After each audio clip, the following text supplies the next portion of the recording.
तो Bihar board class 9 economics chapter 5 ठीक ना। और आज यह जो है लेक्चर 3 है, इससे पहले लेक्चर 2 अपलोड हो चुका है ठीक ना। तो पिछला लेक्चर में हम लोग जो पढ़े थे, तो पिछला लेक्चर में हम पढ़े थे पहले कि बिहार में जो है कृषि बहुत ही पिछड़ा हुआ कंडीशन में है ना। तो बिहार में कृषि के पिछड़ेपन का कौन कौन सा कारण था, तो 10 कारण जाने थे ठीक ना। 10 ऐसा कारण था जिससे पता चला कि बिहार में कृषि का कंडीशन बहुत ही दयनीय है। बिहार में कृषि का कंडीशन बद से बदतर है ठीक ना, एकदम ही डमाडोल है। उसके बाद कृषि के कंडीशन सुधार कैसे करेंगे ठीक ना, उसमें सुधार कैसे किया जाए, इम्प्रूव कैसे किया जाए ठीक ना। तो सुधार करने के कौन कौन से उपाय है, 5-6 उपाय भी हम लोग जाने थे, ये सब हम लोग बैक क्लास में पढ़ चुके हैं ठीक ना। आज हम लोग यहाँ पढ़ेंगे फसल के बारे में।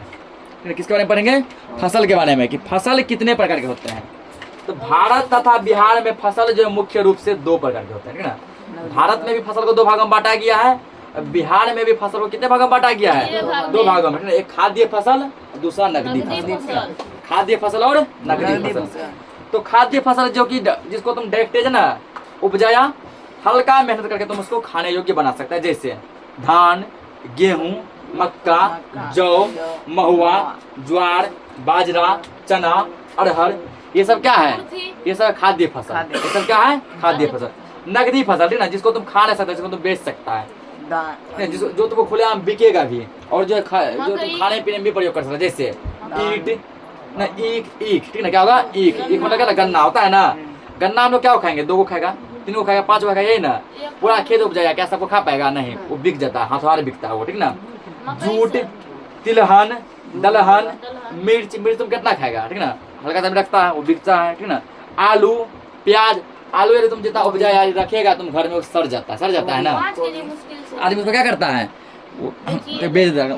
गोभी वगैरह सब्जी हुआ ठीक ना, वो फसल में नहीं काउंट होता है, इसमें काउंट होगा वो सब्जी में।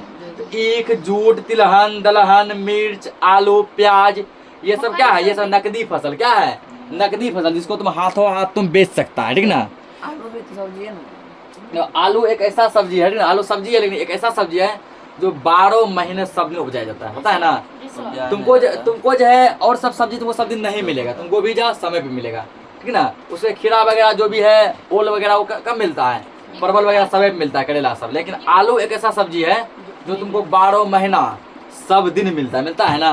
और ये नकदी फसल है, हर एक दुकान में तुमको देखो, वो भी सब जगह केवल हटिया में मिलेगा, मार्केट में मिलेगा, किराना दुकान स्टोर में नहीं मिलेगा। तुम किराना आलू जाओ, आलू हुआ, प्याज हुआ, मिर्च हुआ, तुम किसी भी किराना स्टोर में जाओ, मिलता है आसानी से, बड़ी आसानी से मिल पाता है ना, कि ये नकदी फसल है, नगद इसको हाथों हाथ बेच सकते हैं। तो हम लोग यहाँ पॉइंट लिखेंगे ठीक ना। तो मुख्य बिंदु में कितना पॉइंट चल रहा था, 5 नंबर तक पॉइंट हुआ था। यस सर, ध्यान में दीजिएगा। मुख्य बिंदु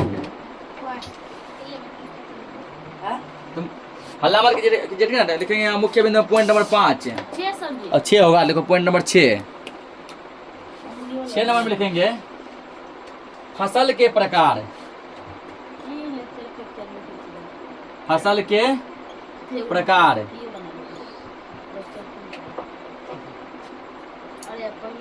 फसल के प्रकार ठीक ना। अभी जस्ट बताया कि बिहार और भारत दोनों में ही ठीक ना, हमारे देश में भी और हमारे राज्य में भी फसल को 2 भागों में बांटा गया है। तो फसल जो कितने प्रकार के होते हैं, 2 प्रकार के होते हैं। तो वही यहाँ पे लिखेंगे, यहाँ पे तो फसल 2 प्रकार के होते हैं। फसल 2 प्रकार के होते हैं। कहाँ पे, बिहार में और बिहार में, भारत में, नेपाल देश में फसल 2 प्रकार के होते हैं। दूसरों देश में सर, पहला नंबर होगा यहाँ पे, पहला तुम्हारा क्या है, खाद्य फसल। खाद्य फसल। और दूसरा क्या है, नकदी फसल। दोनों समझा चुके हैं कि खाद्य फसल क्या है और नकदी फसल क्या है। खाद्य फसल को हम लोग अधिक दिनों तक अपने घरों में नहीं रख सकते ठीक ना, लेकिन उसके बाद जो है, उसके बाद खाद्य फसल क्या है ना, इसको तुम अपने लिए भी उपयोग कर सकता है और बेच भी सकता है। लेकिन नकदी फसल क्या है ना, अपने लिए तुम उपयोग बहुत कम मात्रा में कर सकता है। जैसे आलू, जैसे ईख वगैरह हो गया, जूट सब हो गया ठीक ना, वो तुम बेचेगा तभी तुम प्रॉफिट होगा। नकदी होता है ठीक ना, नगद नहीं होता है। तो जलवायु की परिवर्तनशीलता का स्पष्ट प्रभाव फसल के प्रारूप यानी बुआई और कटाई पर पड़ता है। जलवायु मतलब होता है मौसम, मोटा मोटी। जलवायु का मोटा मोटी का मतलब क्या समझो, मौसम। तो मौसम का प्रभाव कब कब पड़ता है, बुआई, जब किसी फसल को बोते हैं तब, और कटाई जब उसको काटते हैं तब, है तब। ना? यानी कि बुआई के समय और कटाई के समय मौसम जो है ना अच्छा खासा अपना प्रभाव दिखाता है। धान राज्य की प्रमुख फसल है, लेकिन बिहार के मैदानी भाग में पश्चिम की ओर मकई, गेहूं, जौ, चना एवं अन्य हल्की वर्षा पर निर्भर फसलों का महत्व बढ़ जाता है। तो धान जो है पूछेगा बिहार का प्रमुख फसल क्या है? धान। धान है, ठीक ना? बिहार के अधिकतर जिलों में धान की खेती होती है, ठीक ना? ये पॉइंट हम लोग लिखेंगे। सबसे ज्यादा तो मकई होता है। क्या यहाँ पर ना कि धान राज्य की प्रमुख फसल है। 7 नंबर का जी। अगला पॉइंट लिखेंगे कि बिहार का प्रमुख फसल धान है। धान है। बिहार का प्रमुख फसल धान है, ठीक ना? धान हमारा मुख्य फसल है, ठीक।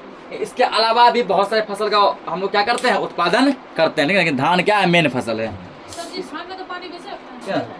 तो धान में पानी यार मतलब बेसी लगता है, ठीक ना? तो आदमी सब ऐसा तो नहीं है कि सब बुढ़बो के साफे है। इतना नॉलेज सब सीख गया है कि यदि वर्षा नहीं होगा तो हम लोग दूसरे तरीके से भी क्या कर सकते हैं, सिंचाई कर सकते हैं ना। या किसी का खेत मान लो कि नहर के बगल में है, उसको और प्रॉफिट है, वो छोड़िए, किसी धान कुआं के भी बगल में है, ठीक ना? बीवी का कारण ज्यादा पानी। तो यहाँ देखो अब, तो ये तो है ही। इसके अलावा धान तो मेन फसल हो गया ना।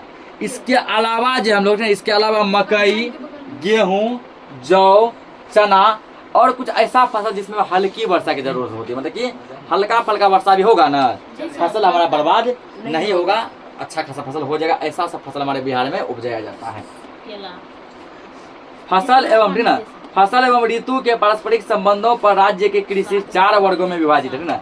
फसल ऋतु को देखते हुए, ऋतु मतलब मोटा मोटी मतलब मौसम, ठीक ना? मौसम। फसल को देखते हुए, ऋतु को देखते हुए, ठीक ना, कृषि को कितने भागों में बांटा गया है? 4 भागों में बांटा गया है, ठीक ना? कृषि को यानी कि खाद्य फसल को 4 भागों में बांटा गया है। खाद्य फसल को कितने भागों में बांटा गया है? 4 भागों में बांटा गया। तो उसको लिखेंगे 4 भाग कौन कौन से हैं, फिर सभी को हम लोग अच्छे से समझेंगे। 8वां पॉइंट यहाँ लिखना है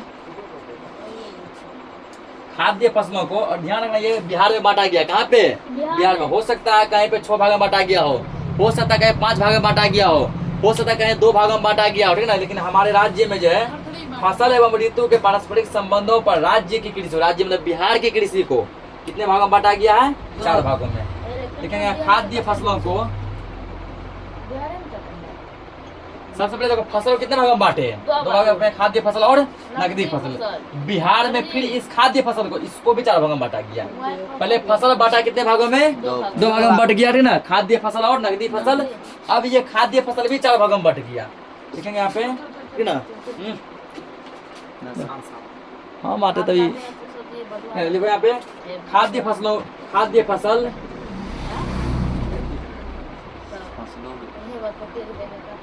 खाद्य फसलों के प्रकार, खाद्य फसलों के प्रकार है। क्या तो क्या लिखेंगे? इसको 4 भागों में बांटा गया है, ठीक ना?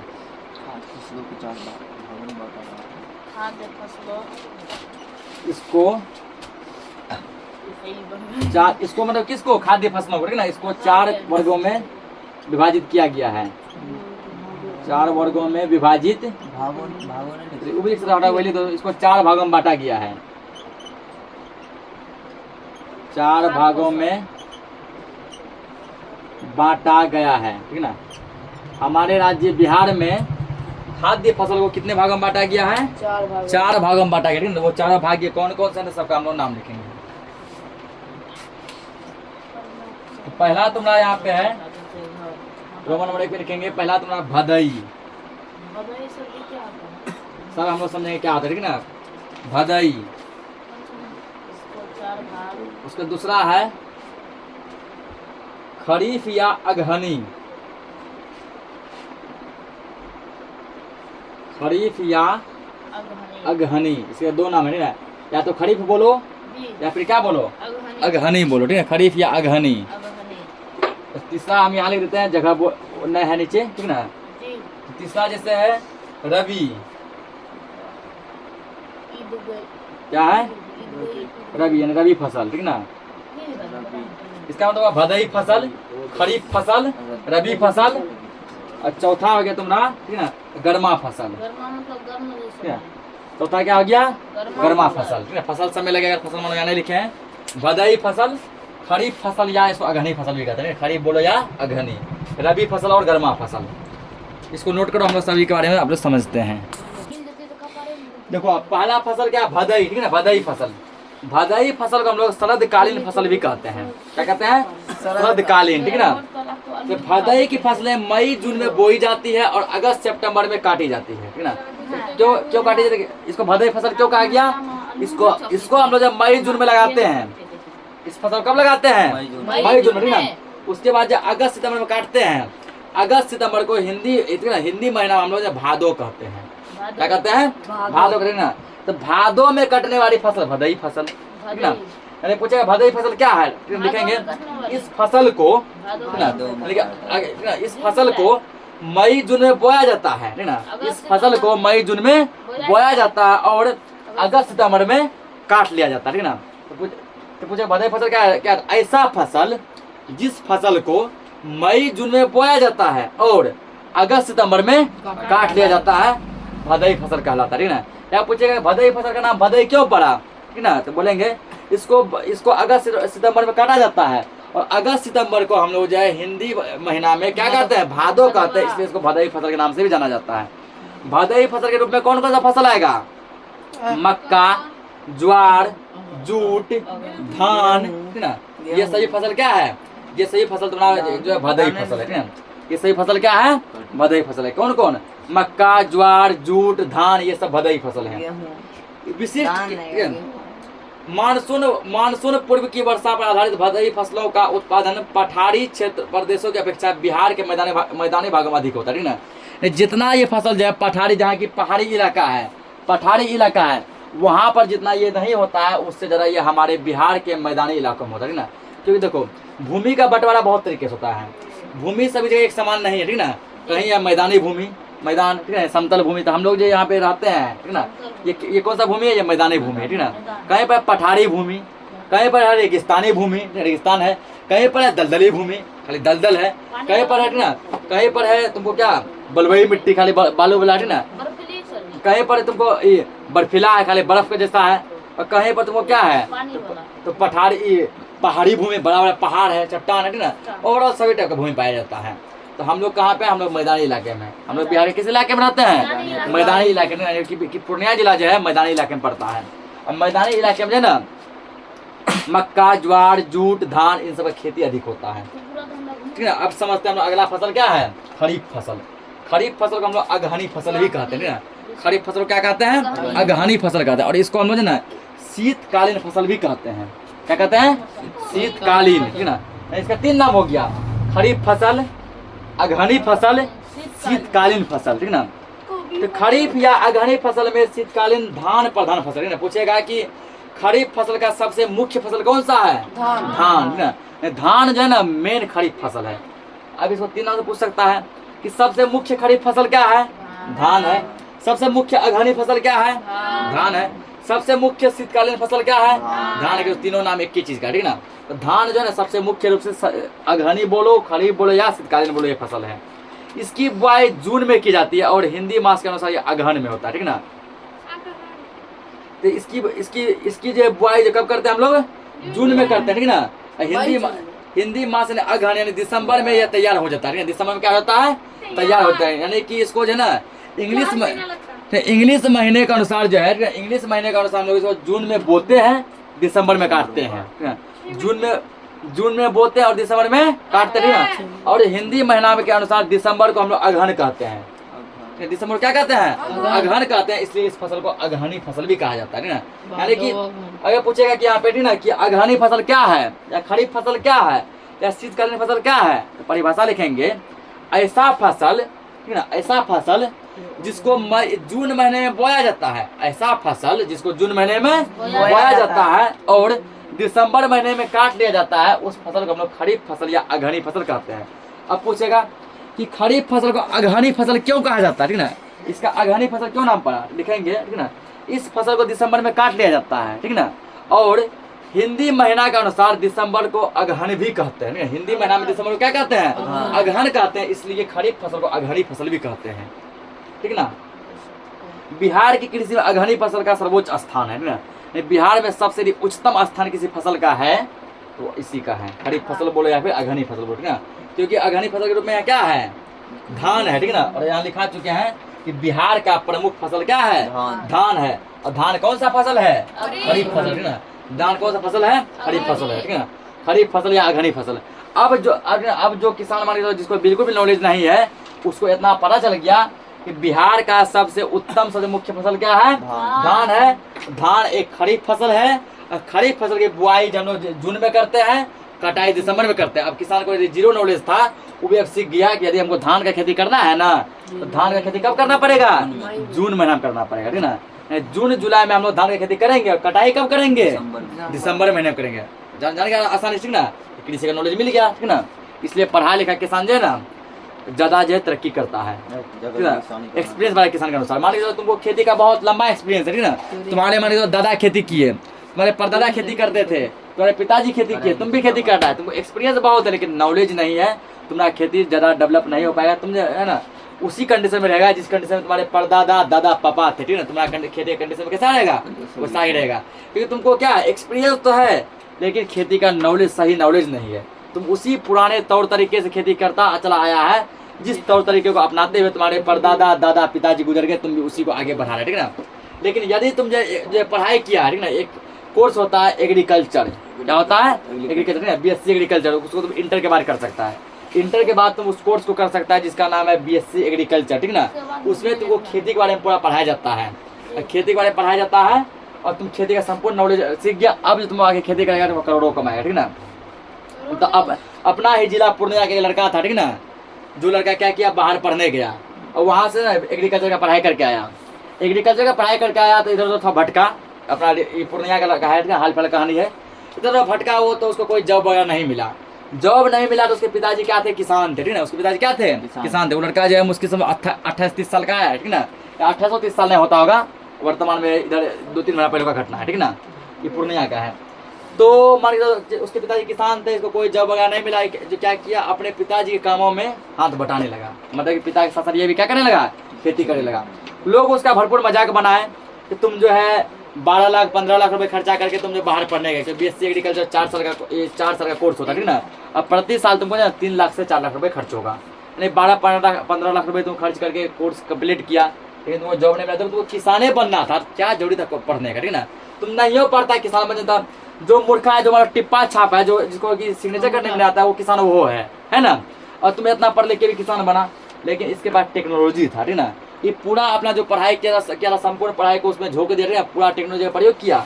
और अभी वो जो है ना पर साल जो है कितना करोड़ टका कमाता है, ठीक है, लाख नहीं कितना ना करोड़ टका कमाता है ना। तुम लोग गूगल पे सर्च मारना आएगा ये, ठीक है ना। इधर ये मात्र 2-3 महीना पहले की बात है। वो खेती करके, खाली खेती के बल पे, ठीक ना, इतना उत्तम क्वालिटी का फसल उपजाता है कि एक ही फसल बर्बाद नहीं होता। खाली फसल के माध्यम से, खेती से ना करोड़ों रुपए है ना पर मंथ या पर सालाना ऐसे कुछ कमाता है। कंफर्म नहीं, साल या महीना, ठीक ना। इतना करोड़ यानी मोटा मोटा समझ, ठीक ना, 20-30 लाख टका जो उसका महीना निकल जाता है खाली खेती से। वो टेक्नोलॉजी अपनाया, एक्सपीरियंस तो है ज़्यादा। मैंने क्या एक्सपीरियंस है, टेक्नोलॉजी, ठीक ना। एक्सपीरियंस तुम्हारे पास 20 साल का है लेकिन वही पुराने तौर तरीके का, कुछ आगे नहीं बढ़ पाएगा। तुम पढ़ लिख के बना, टेक्नोलॉजी है तुम्हारे पास, तुम उसको बहुत आगे लेके जाएगा। तो समझ गया ये वाला खरीफ फसल। अगला क्या है, रबी फसल, ठीक ना। रबी फसल को वसंतकालीन फसल भी कहते हैं, ठीक ना। रबी फसल को रबी फसल को और अन्य किस नाम से जाना जाता है, तो रबी फसल को वसंतकालीन फसल के नाम से भी जाना जाता है, ठीक ना। क्यों जाना जाता है, तो पहले ये समझो रबी फसल में कौन कौन सा फसल आएगा, ठीक ना। तो रबी फसल के अंतर्गत गेहूं, जौ, चना, खेसारी, मटर, मसूर, अरहर, सरसों, ठीक ना। उसके बाद दलहन, तिलहन, ये सभी फसल कौन सा फसल है, रबी फसल, ना। ये सभी फसल कौन सा फसल है, रबी फसल। तो इस फसल में अक्टूबर नवंबर के महीने में इस फसल की बुआई की जाती है और मार्च जो कि वसंत ऋतु है, ठीक ना, मार्च अप्रैल में इस फसल को काट लिया जाता है। मार्च अप्रैल में क्या क्या कर लिया जाता है, काट लिया जाता है, ठीक ना। अब पूछेगा कि रबी फसल किसको कहते हैं, रबी फसल क्या है, रबी फसल क्या है, इसका डेफिनेशन क्या लिखेगा, खाली सब सुन लो, ठीक ना। अगर उतना लंबा लंबा लिखाएंगे ना तो याद नहीं रहेगा, इसको समझो। रबी फसल क्या है तो लिखेंगे ऐसा फसल, क्या लिखना है, ऐसा फसल जिस फसल को अक्टूबर नवंबर में बोया जाता है। ऐसा फसल जिस फसल को अक्टूबर नवंबर में बोया जाता है और मार्च अप्रैल में काट लिया जाता है, उस फसल को हम लोग रबी फसल कहते हैं। उस फसल क्या कहते हैं? रबी फसल। एक क्वेश्चन ऐसा बन सकता है, रबी फसल क्या है। दूसरा क्वेश्चन बन सकता है कि रबी फसल को वसंतकालीन फसल भी कहते हैं, क्यों? रबी फसल को वसंतकालीन फसल भी क्यों कहा जाता है, ठीक ना। तो लिखेंगे रबी फसल की कटाई मार्च महीने में की जाती है, ठीक ना। रबी फसल की कटाई कब की जाती है? मार्च महीने में की जाती है। और मार्च महीना जो है वसंत ऋतु होता है ना। मार्च महीने में जो कौन सी ऋतु होती है? वसंत ऋतु होती है। इसीलिए रबी फसल को वसंत कालीन फसल भी कहा जाता है, ठीक ना। अगला तुम्हारा आप जो है इसमें दिया गया, और राज्य की कुल कृषि भूमि के 1/3 भाग पर रबी फसल की खेती होती है, ठीक ना। राज्य में जितना भी खेती है उसका जो ना 1/3 भाग में कौन सा खेती होता है? रबी फसल होता है। कौन सा होता है? रबी फसल होता है, ठीक ना। राज्य के 1/3 भाग में कौन सा फसल? रबी फसल। अब जैसे मान लो, ठीक ना, अगर मान के चलो कि 60 कट्ठा भूमि टोटल बिहार में है, कितना है? 60। इसका 1/3 भाग करो, 3 से भाग लगा दो, 20 कट्ठा भूमि पर कौन सा फसल उपजाया जाता है? रबी फसल, ठीक ना। अगर मान के चलो किसी के पास जो है 100 कट्ठा है, 3 से भाग कर दो, ठीक ना। जो भी आंसर निकलेगा 33 पॉइंट कुछ निकलेगा ना, 33.33, ठीक ना।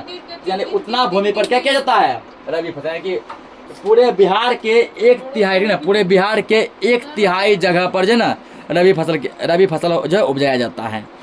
लास्ट तुम्हारा दिया है गर्मा फसल, ठीक ना। गर्मा फसल को ग्रीष्मकालीन फसल भी कहते हैं। क्या कहते हैं? ग्रीष्मकालीन फसल। अब समझा गर्मा फसल, ठीक ना। तो अभी क्या बताया हम कि गर्मा फसल को और क्या कहते हैं? ग्रीष्मकालीन फसल भी कहते हैं, ठीक ना। राज्य में जहाँ भी सिंचाई की सुविधा उपलब्ध है अथवा नमी भूमि वाले क्षेत्र है, वहाँ गर्मा फसल खेती होती है, ठीक ना। ऐसा जगह जहाँ पर सिंचाई की संपूर्ण व्यवस्था है, ठीक ना। यानी कि ऐसा जगह जहाँ पे सिंचाई की कोई दिक्कत तकलीफ नहीं है, जहाँ सिंचाई के लिए पर्याप्त मात्रा में जल मिल जाते हैं, या फिर ऐसा जगह जहाँ का भूमि में नमी पाया जाता है। नमी का मतलब होता है जहाँ का भूमि हमेशा भींगा हुआ रहता है। नमी मतलब क्या होता है? जहाँ का भूमि हमेशा क्या रहता है? भींगा हुआ रहता है। ऐसे ऐसे जगह पर हम लोग क्या कर सकते हैं? गर्मा फसल अपना ये जो ना उपजा सकते हैं, ठीक ना।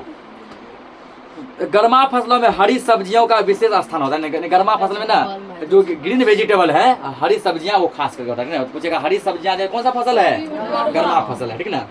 इस ऋतु में विशेष किस्म के धान एवं मक्का की खेती की जाती है। हरी सब्जियों के अलावा धान और मक्का की खेती भी की जाती है। ये कब होता है? ग्रीष्मकालीन, यानी कि गर्मी का महीना होता है। ग्रीष्म मतलब क्या होता है? गर्मी, यानी कि गर्मी का महीना होता है। बिहार के नालंदा जिले में तथा वैशाली एवं सारण के गंगा तट पर हरी सब्जियों की खेती की जाती है ना। बिहार का एक जिला है नालंदा जिला, ठीक ना। उस नालंदा जिले में ना सब्जी का खेती होता है, हरी सब्जियों का क्या होता है? खेती। अब बोले सर ये तो हम लोग के इलाके में भी होता है। हम लोग के इलाके में होता है, लेकिन हम लोग के इलाके में छोटे पैमाने पर, बहुत कम मात्रा में ना। वहाँ नालंदा में ना भरपूर मात्रा में, पूरे बिहार के ना, बिहार के 38 जिला में सबसे अधिक यदि कोई होता है हरी सब्जियों का खेती, तो वो कहाँ होता है? नालंदा, है ना। इसके अलावा वैशाली जिला और सारण जिला, इन जिलों के गंगा तट पे, तट मतलब किनारा, गंगा किनारे में क्या होता है? वहाँ पर भी हरी सब्जियों की खेती किया जाता है। तो ये था तुम्हारा गर्मा फसल, ठीक ना। तो इसको नोट करें। अब हम लोग एक और टॉपिक समझेंगे यहाँ पे, खाद्यान्न के स्रोत। खाद्यान्न के स्रोत, ठीक ना। तो खाद्यान्न के स्रोत इसमें समझो। अब हम खाद्यान्न के प्रकार के पश्चात इसके स्रोत के बारे में समझेंगे। पहले हम लोग क्या जाने? खाद्यान्न के प्रकार, इस 4 प्रकार के होते हैं, ठीक ना। अब हम लोग जानेंगे स्रोत, आखिर आता कहाँ से, इसका क्या सोर्स है, ठीक ना। कहीं का कुछ तो स्थान तो होगा, ऐसे था कि हवा में ये आता होगा आकाश से, ठीक ना। कुछ तो सोर्स होगा जहाँ से निकलता है, उसका क्या सोर्स है। तो इसकी उपलब्धता पर प्रकाश डालेंगे। खाद्यान्न के स्रोत से हम जरूरत के अनुसार खाद्य पदार्थों की पूर्ति पर बल देते हैं। खाद्यान्न के स्रोत से जितना चीजों की हमको जरूरत होती है, जो आवश्यकता है, वो इससे पूरा हो जाता है। खाद्यान्न के स्रोत के रूप में मुख्यतः गहन खेती मानी जाती है ना। खाद्यान्न का स्रोत मुख्यतः किसको माना जाता है? गहन खेती को। गहन खेती को खाद्यान्न का स्रोत माना जाता है। जिस राष्ट्र या राज्य की कृषि नीति जितनी ही अच्छी होगी उतनी ही कृषि उपज में वृद्धि होगी, ठीक ना। ये हम लोग यहाँ पे लिखेंगे पॉइंट। तो नंबर पॉइंट लिखो यहाँ पे। आगे अगला लिखो 9 नंबर। Yes sir. तो जिस राष्ट्र वो राज्य की, जिस राष्ट्र वो राज्य, वो मतलब और होता है, ठीक ना, कि कृषि नीति जितनी ही अच्छी होगी जितनी ही अच्छी होगी कोमा उतनी ही कृषि उपज में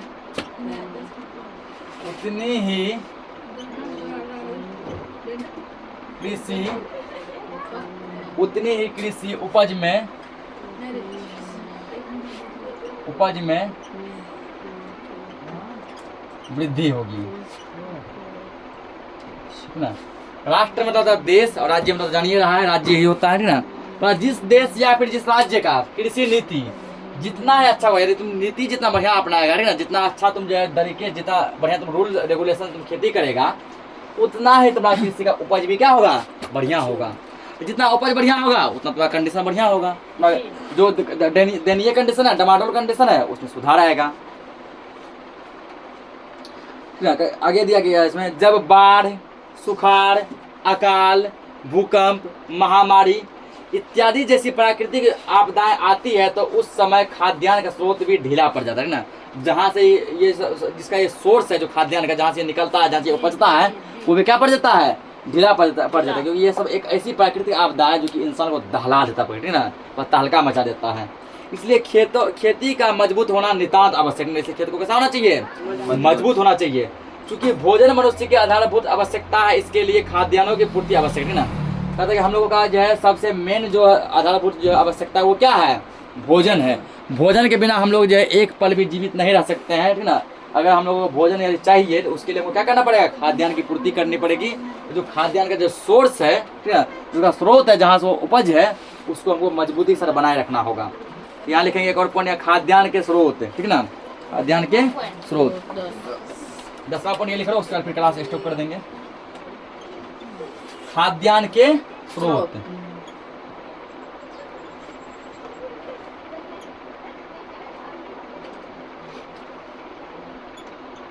के स्रोत, खाद्यान्न लिखा है ना। अरे एक के बाद दोनों संयोग कर दो, स्रोत। इसका लिखेंगे, पहला पॉइंट लिखेंगे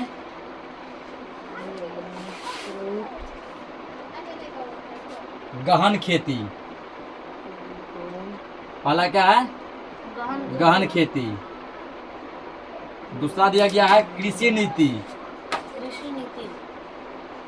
कृषि नीति कितना है। और तीसरा दिया गया आयात नीति, आयात नीति। और चौथा है जरूरत से अधिक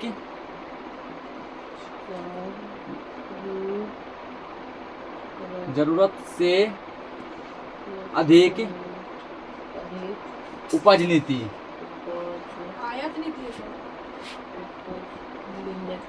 उपज नीति, ठीक ना। ये क्या है, ये चारों है ना खाद्यान्न के स्रोत हैं। अब कुछ समझो इसके बारे में। खाद्यान्न के अन्य स्रोत के रूप में जैसे आयात नीति, भंडारण नीति एवं जरूरत से अधिक उत्पादन नीति को माना गया, ठीक ना। इसमें जो मेन जो क्या वो आयात, तो दो चीज होता है, होता है आयात और एक क्या होता है, निर्यात। आयात और निर्यात, ये हम लोग जब किसी से खरीदारी करते हैं ना, तो किसी से जहाँ खरीदारी करते हैं, यहाँ जहाँ पे बेचते हैं वहाँ पे ये नीति लागू होता है। अगर किसी से तुम कोई चीज खरीदारी किया तो वो क्या होता है, आयात होता है। वो क्या होता है, आयात होता है ना। और जब किसी चीज को हम लोग बेचते हैं, जैसे ना किसी देश से यदि कोई चीज खरीदे तो बोलेंगे कि इस चीज का हम आयात किए, और किसी देश से यदि कोई चीज हम बेचे तो वो क्या किए, निर्यात किए, ठीक ना। तो तुम्हारा आयात जो है वो ज्यादा होना चाहिए ना, यानी कि तुम अधिक से अधिक चीजों को खरीदो, अधिक से अधिक चीज क्या करेंगे, खरीदेंगे, यानी कम दाम में हमारा खरीदेंगे। अगर कुछ मुनाफा लेकर अधिक दाम में बेचते हैं, स्वाभाविक सी बात है प्रॉफिट होगा, ठीक है ना। उसके बाद क्या, भंडारण नीति। आयात नीति मतलब उसको आयात यानी खरीद कर भंडारण स्टोर कर दो, स्टोर कर लिए तो अधिक उपज नीति ना। जितना तुमका क्या जरूरत से ज्यादा उपज, अगर तुमको 10 कुंटल की आवश्यकता है तो तुम 15 कुंटल उपजाओ, 20 कुंटल उपजाओ, ठीक ना। जिससे कि तुमको 10 कुंटल से तुम्हारा क्या हो गया, जरूरत का पूर्ति हो गया ना। उसके बाद तो वहाँ तुम अपने जरूरतों का क्या क्या पूर्ति कर लिया। अब जो चीज बचा उसको तुम बेच दो। तो जितना तुमको तुम्हारा जरूरत था, जरूरत मान लो कितना 10 कुंटल था, उतना तो उपज कर लिया तो बराबर हो गया ना, ठीक है। तुम्हारा कंडीशन ठीक है। अब जो बच गया तुम 15 कुंटल उपजाया, 20 कुंटल उपजाया, उसको यदि तुम बेच लेगा वो तुम्हारा एक्स्ट्रा इनकम होगा ना। उसको तुम बैंक बैलेंस में जमा कर सकता है। देखो तुम्हारा कंडीशन में कैसे सुधार होता है, ठीक है ना। आगे खासकर आपदाओं के समय अन्य राष्ट्र से खाद्य पदार्थों का आयात किया जाता है ताकि आम जनता के जीवन को भूख से बचाया जा सके। जब समझो कि हमारे देश में आपदा आ गई, ठीक है ना, मान लीजिए पूरा बाढ़ आ गया, पूरा सूखा आ गया, ठीक है, भूकंप आ गया, सब जो है भूमि पूरा जो है तहस नहस हो गया, ऐसा कंडीशन आ गया कि खेती के कंडीशन में जो है वो राज्य वो देश नहीं है कि खेती कर सके, या वो किसान जो है उस कंडीशन में नहीं है कि ठीक है फसल को उपजा सके। ऐसे कंडीशन में हम लोग क्या करते हैं, किसी देश से ना फसल का या फिर अनाज का क्या करते हैं, आयात करते हैं, हम लोग खरीदते हैं ताकि हमारे देश की जनता जो है वो भूखा ना रहे, ठीक है ना। उसको जो ना जिस प्रकार किसान जब खेती करता था पहले जैसा अनाज मिलता था उसको अब भी मिलता रहे, उसको फर्क नहीं पड़े कि अनाज कहाँ से आ रहा है। जब गहन खेती के कारण कृषि उपज में वृद्धि होती है या जरूरत से अधिक अनाज की उत्पत्ति होती है तो उसे सुरक्षित रखना अनिवार्य हो जाता है, ठीक ना। तो जितना तुम्हारा जरूरत है वो तो तुम उपयोग कर लिया, लेकिन जो बचा उसको यूं ही सड़ने के लिए छोड़ेंगे नहीं, उसको सुरक्षित रखना होगा ताकि वो क्या रहे, स्टोर रहे, ना, आने वाले समय में हमको काम आ सके या हम बेच लेंगे तब भी कुछ प्रॉफिट हो सके। इसलिए खाद्यान्न का बड़े बड़े भंडार कक्ष रखना अनिवार्य हो जाता है। भंडार कक्ष मतलब बड़ा बड़ा गोदाम बनाया जाता है, जिस गोदाम में उसको सुरक्षित रख सके, ठीक है ना। अतः खाद्यान्न का यह स्रोत जो भंडार कक्ष में सुरक्षित होता है आपदाओं में काफी मददगार होता है। जो तुम भंडार करके रखा है, सुरक्षित करके रखा है, जब प्राकृतिक आपदा कुछ आ गया, तुम्हारा खेत मान लो डूब गया, मान लो कि कई दिनों तक जब पानी पड़ता रह गया, फसल तबाह हो गया, वहाँ वही अनाज तुमको काम आएगा जो तुम भंडार करके सुरक्षित रखा है, ठीक है। जब कृषि की सरकारी नीति उदारवादी होती है तो कृषक खुश होकर खेती करते हैं और नए नए तकनीक का सहारा लेते हैं, ठीक है। कहने का मतलब हुआ जब हमारे सरकार भी खेती में हेल्प करते हैं, मान लो आपदा आ गया, ठीक ना, तो किसान कुछ कर्ज लिया था, सरकार उसको माफ कर दिया, ऐसा होता भी अभी होता है ना। आपदा यदि फसल मान लो बर्बाद हो जाता है, सरकार कर्ज को क्या करते हैं, माफ करते हैं, या फिर कर्ज बहुत कम कर देते हैं ना, ब्याज वगैरह कम कर देता है, तो किसान खुश रहते हैं। और खुशी कंडीशन में कोई भी आदमी किसी काम को अच्छा से तब करेगा जब वो आदमी क्या रहेगा, खुश रहेगा, ठीक ना। इस प्रक्रिया से कृषक उपज को जरूरत से ज्यादा उत्पादित करते हैं। किसान जब खुश रहता है तो जरूरत से ज्यादा वो फसल को उपजाता है, ठीक ना, पूरा वो लगन से सच्चे दिल से खेती करता है। इसका सीधा असर आपातकाल में देखा जाता है, ठीक है। आपातकाल में जो एक्स्ट्रा उपज आता है वही देखने को मिलता है जो काम आता है। जरूरत से अधिक उपज भविष्य में होने वाले उपज की कमी को दूर करता है। किसी साल मान के ना कि उपज जो है जरूरत था 5 कुंटल, फसल बढ़िया नहीं हुआ तो 2 कुंटल आया, तुम जो पिछले साल जो जमा किया था अब वो यहाँ पर क्या आएगा, काम आएगा। इस प्रकार खाद्यान्न का सबल स्रोत किसी भी धनी राष्ट्र की पहचान है। सरकारी उदार नीति का अर्थ सरकार द्वारा कृषि क्षेत्र के लिए पूंजी, सिंचाई, खाद, फसल संरक्षण, इन सभी में क्या कर सके, सुविधा मिल सके। तो आज के लिए इस लेक्चर को इतना ही रखते हैं।